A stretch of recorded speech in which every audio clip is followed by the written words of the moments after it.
자, 인천 마이님, 2020년 12월 19일 저녁 9시 호흡 측정 0.122. 지인과 낮부터 술을 마시다가 지인 집에서 1시간가량 잠을 자고 미열이 있는 것 같아 코로나가 의심됐습니다. 집에서 쉴 생각으로 운전대를 잡았습니다. 코로나 때문에. 쭉 보니까 이제 사고가 있었고 상대방이 6, 그 다음에 지금 글쓴이가 4. 이렇게 마무리 지으려고 하고 있습니다. 보험사에서. 상대방 과실이 더 크다는 거죠. 지금 이렇게 되면 이제 사고가 없는 것이 되는 거죠. 상대방 차량에는 대리운전기사 포함해서 5명 타고 있었고 저는 혼자였습니다. 음주운전 초범이고 다만 걱정되는 것은 다른 죄, 이제 뭔지 모르겠지만 다른 죄가 있다고 하시네요. 집행유예가 2년이 있었는데 이 경우 벌금 아니면 징역으로 맞습니다. 벌금형이 아니면 징역 가요. 근데 제가 볼 때는 지금 초범이기 때문에 벌금형으로 그냥 마무리가 될 것 같고요. 사고의 경우에도 피해자가 될 것 같아요. 과실이 더 적잖아요. 그러니까 음주운전 사고가 발생했다고 해서 음주운전자가 무조건 가해자가 되는 게 아닙니다. 통상적으로는 가해자가 많이 되죠. 왜냐하면 음주운전 과실 비율이 20%가 들어가요. 무조건 처음부터. 그래서 20%를 일단 까고 들어가기 때문에 조금 불리하죠. 근데 상대방이 내 뒤에서 박았다 이러면은 음주운전 20%라고 하더라도 거의 8대2죠. 상대방 과실이. 그래서 결론적으로 말씀드리면은 지금 합의에 대해서는 오히려 우리가 합의를 받아야 돼요. 왜냐면 상대방 과실이 크기 때문에. 그리고 형사합의도 할 필요가 없습니다. 왜? 피해자니까요. 형사합의는 내가 가해자일 때 하는 거지 피해자일 땐 형사합의를 하는 게 아니에요. 단순 음주운전이 되는 거예요. 피해자인 경우에는 그렇습니다. 여러분들이 사고가 나면은 무조건 사고 음주운전이라고 생각을 하시는데 그거 아닙니다. 사고가 있다 해도 피해자가 되는 경우에는 사고가 없는 것이 됩니다. 그렇게 생각을 하셔야 됩니다. 아이스님, 음주 사고입니다. 이번에 해서는 안 되는 음주운전 했습니다. 쭉 보면요. 제 차에도 파손이나 기스는 없습니다. 피해자분도 탑승해 있었는데 병원에 다녀온다고 말하시고 다음 주 정도에 합의를 볼 수 있을 것 같고요. 음주 사고 후 현장 출동한 경찰에 의해 0.050% 농도가 나왔습니다.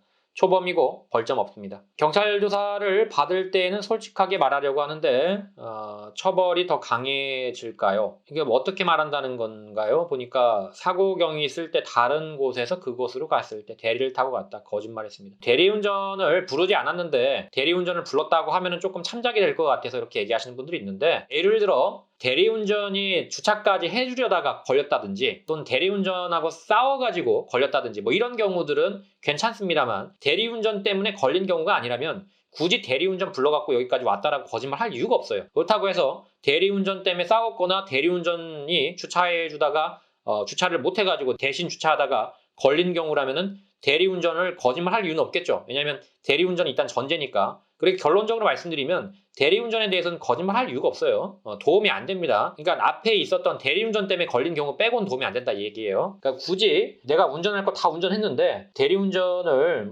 타고 갔다. 1차에서 2차까지는 대리운전을 불렀다. 별로 도움이 안 돼요. 크게 도움이 안 되니까 사실이라면 그렇게 얘기하시고 사실이 아니고 그런 적도 없고 또 거짓말을 하는 거라면 괜히 또 분위기 이상해지니까 그런 얘기는 하지 마십시오. 그리고 저한테 변호사님 그러시는데 제가 너무 부담스럽습니다. 저는 행정사입니다. 다시 한번 밝혀드립니다. 티티타타타님 음주운전 사고 초범입니다. 써 있고요. 1월 5일 사고가 났다고 써 있습니다. 전치 2주 났고요. 인사피해가 있죠. 대물피해도 물론 있고요.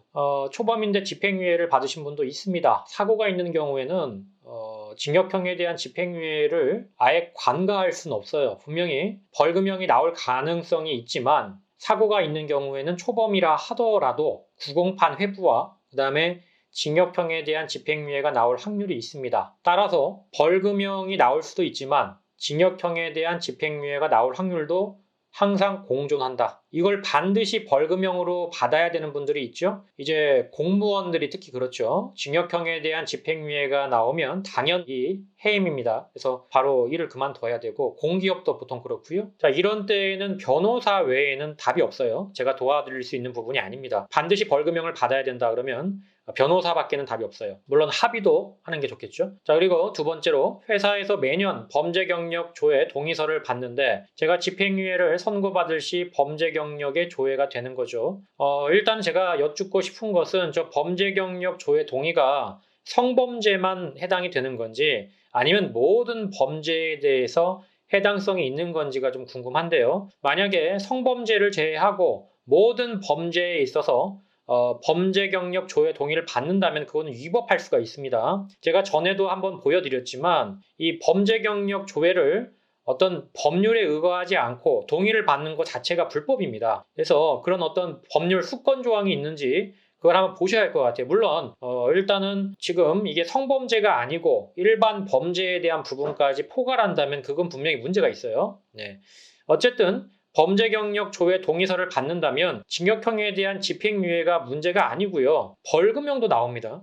벌금형도 범죄 경력 조회 동의서에 나와요. 다 나옵니다. 범죄 경력 조회를 하시면은 징역형에 대한 집행유예만 나오는 게 아니고 벌금형도 다 나와요. 심지어 기소유예도 나옵니다. 기소유예 받은 것도 5년이 되지 않으면 말소가 안 되기 때문에 그래서 벌금이 나오든 징역형에 대한 집행유예가 나오든 관계없이 범죄 경력 기록증이 다 나오기 때문에 조회를 하는 순간 다 나옵니다. 근데 그것을 하는 것 자체가 성범죄라든지 어떤 이제 법률 수권 조항에 의거해서 하는 게 아닌 이상은 그런 것들을 할 수가 없죠. 근데 왜 그걸 한다는지는 제가 모르겠습니다. 네, 여기까지 질문에 대해서 답변 드렸습니다. 아울러 저희 모두다 행정사를 시청하시는 모든 분들에게 부탁을 드립니다. 좋아요와 구독은 저에게 많은 힘이 됩니다. 좋아요와 구독 꼭 부탁드립니다. 여기까지 송범석 행정사였습니다. 감사합니다.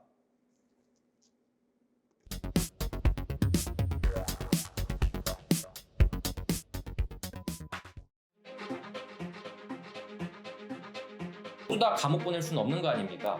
이 중에서 경중을 따져서 억울하거나 또는 경미하신 분들은 한 번 더 기회를 줘야 되지 않을까요?